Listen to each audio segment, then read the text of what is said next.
Hi, I'm Randy Brunansky. I'm the Academic Director at Aletheia Christian Academy, and I wanted to take a few minutes to talk about the Rhetoric program this year. So this video is for parents who are unable to make the curriculum workshop or who made it and wanted to just hear it again. So what I mentioned at the workshop is that it's a little bit different than the other programs. There are far more classes, and so we really aren't going to go through the curriculum for each class. If you did have a question about the curriculum that is listed on the book list, you would need to contact the teacher of that class, which should be available to you now or within the next few days on the website from where you enrolled. And so you can directly communicate with all of the instructors for rhetoric from that website. There's also going to be a way to access, I believe, the different syllabi that are going to be on there for each class, and um, forums for discussion and whatnot. So if you had a question about a specific book, I would recommend contacting your instructor. Um, the other thing I want to mention, if you were at the curriculum workshop, I did have out a wrong book. So the book list is the way to go. I was shopping at a used bookstore and thought I found a very good deal on one of the books we needed, but I did find a very good deal on a very wrong book. So for the Bible class, the book, make sure you look at the ISBN numbers because those are the correct books. It's the same title book, but a different author, and I don't want to give you the different author and confuse you. So just look at the book list that is on the website to know which books to buy for the rhetoric program. I did want to say that the reason the rhetoric program exists is to help homeschooling parents continue homeschooling. So our name is Aletheia Christian Academy, but we are not an academy in the sense that you've outsourced these subjects or your high school students to us. We are not providing official transcripts or official grades. Really, we're more of a come alongside parents group in the sense of tutoring and organization and some accountability that's built into the program, but we are still considered homeschoolers. And because of that, we don't give the official grades or transcripts. And so, as a homeschooling parent, you will need to keep a transcript for your students. And we can show you how to do that. And as the year goes through, we will be sending out templates and things that you can be using to keep track of those grades. The other thing I said is that you need to know when you're enrolling in classes what your path is. And we do have Cade Carrington, who is the coordinator for college and career, and he is just come into this role, so he will be learning this, but reaching out to you, perhaps doing some sessions to talk through what our goals and how do we enroll in the right classes, and making sure that when you get to the end of your students' rhetoric program, their high school level, that they have what they need to go to the next step, whatever that next step is. And the reason I say that is because depending on that next step determines what they should be taking now. So if they're college bound, even more specifically, if they're state university bound versus Christian college bound, sometimes there's just some different standards in what you might be needing to take with regards to math. One of the big differences I found was math at ASU or U of A or NAU is going to require 4 years of math, and that last year of math that you take has to have a prerequisite of Algebra 2. But when I've looked at ACU, they don't require that. They just require the 4 years of math. Or another college we had looked at was Master's College in California, and it's the same thing. It's just the math without requiring the Algebra 2 prereq. So that is important when deciding which classes to enroll in. And I always encourage students to enroll in the classes for the highest standard they think is possible, because you might think, well, I'm going to go to this Christian college which doesn't require the Algebra 2 prereq, so I'm not going to take that class. And then plans might change. And so you may be like, oh, never mind, this is what is going to happen, or circumstances are such.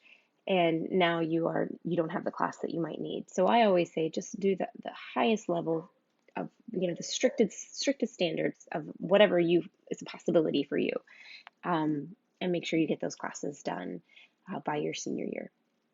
Now, the rhetoric instructors, like I said, will all be accessible on the website, and they will be providing in-class instruction. We've brought in proficient instructors who can teach and lead those subjects well, and they will also be providing a proposed grade for the 2 semesters and then for the year. So they will give you a suggested grade based on your students' participation in class because it is a drop-off program. So while you're welcome to stay, you probably aren't there for most of the classes. And so they will give you a suggested grade for participation. They're also going to be choosing to grade not everything, but they will grade certain quizzes or tests or papers. That's to their discretion. We've asked all instructors to grade a few things to hand back with feedback for parents when they're putting in those grades. But you as parent should be keeping track of the grades, or I know some of the parents have their students doing that. If you have trustworthy students, you can set up the spreadsheet for them and have them enter in all their grades throughout the year, so you're not doing it at the end of the year. But you do need to keep a transcript. In Arizona, graduation for homeschooling is fairly easy. There's very few oversight rules, if any, really. It's kind of up to you. So we really look at where you're going next and what they require and what you'll need to provide for them when you graduate. That's kind of what we encourage parents to do. And so there are parents who have done transcripts at the end of the 4 years. Oh, we didn't do one. We go back and redo them all. That's just a lot of work and a lot of remembering on your part. So I say keep it up as you go along, and then you know what the grades were. Now, the rhetoric students are the oldest students at the academy, and the neat thing about Alethea is that we are all together on the same campus, from the pre-Ks, the nursery really, to the rhetoric students. And it's an opportunity for your student to be an encouragement to younger students. Like, this isn't just about them and their schooling. There's an opportunity, right, they get served by having, a math teacher who knows math, right, or a science teacher who knows science. They're getting served that they don't have to try to figure this out on their own. They can ask questions and come, and they're getting served in the sense of having community with classmates and dialogue, and we provide lots of fun things to do throughout the year. And so they'll get those opportunities. But it's also a chance for them to serve, right? To think about how they can encourage those younger students and come alongside them as, just a smile or a high five. This means so much to those younger kids. And so we really want to be encouraging our rhetoric students to look for ways to encourage those that are coming up behind them. And one of the ways, too, that we hold the integrity line of the academy is making sure that our policies and our procedures are followed. And those are available on the website, and we'll go through them at an orientation that's coming. But we really want parents to look through those with their students. The rhetoric students are making a lot of decisions on their own. And so with the younger students, the parents more have the responsibility, plus they're not dropping off, they're right there. But those logic and rhetoric students that are dropped off need to understand what the dress code is, what the technology rules are, what the rules are between public display of affection, and all of those things. They need to understand what is expected of them at ACA, and hold that line in integrity and do what is asked of them to be an example and to honor the Lord with the group that they have come under. And so we would just ask as parents that you would read through that with your students, and they would understand it and be encouraged by it and be excited to be a part of ACA. Now, there will be more contact coming to you. Your coordinator for rhetoric is Courtney Robinson, and you've probably already heard from her, but Courtney Robinson will be the one who is over the rhetoric program, which means that the teacher, she's managing, the different classes, making sure that they're have what they need, and that the students are following the policies and procedures. But if you had any question for her, she would be happy to answer that. And you can find her on the website. I don't want to give her contact information out to YouTube, but you can find her on our website. So you might need to log in for that information. You will need to log in. But that's the rhetoric program. We're so excited. We can't wait for the classes. There are 2 types of classes I do want to say as my last thing. You will have smaller classes that are discussion minded, where we're encouraging students to, we have a small class because we want a lot of dialogue and a lot of interaction, and that's the blessing of the class. They've done the reading, they've done the research, they come together and they talk about it, and they challenge each other, they debate, they present.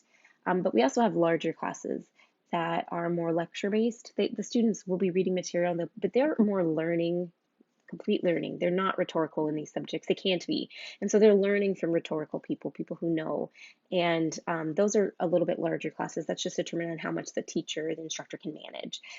Those classes aren't as dialogue driven. They're more listen take notes, do what is told. That's an important skill that those rhetoric students are gonna need to know. You need to know both, right? How do I interact with material and dialogue about it, and how do I just learn and then internally process? So we have both of those classes at Alethea. Well, I am looking forward to this year, and we'll be in touch again.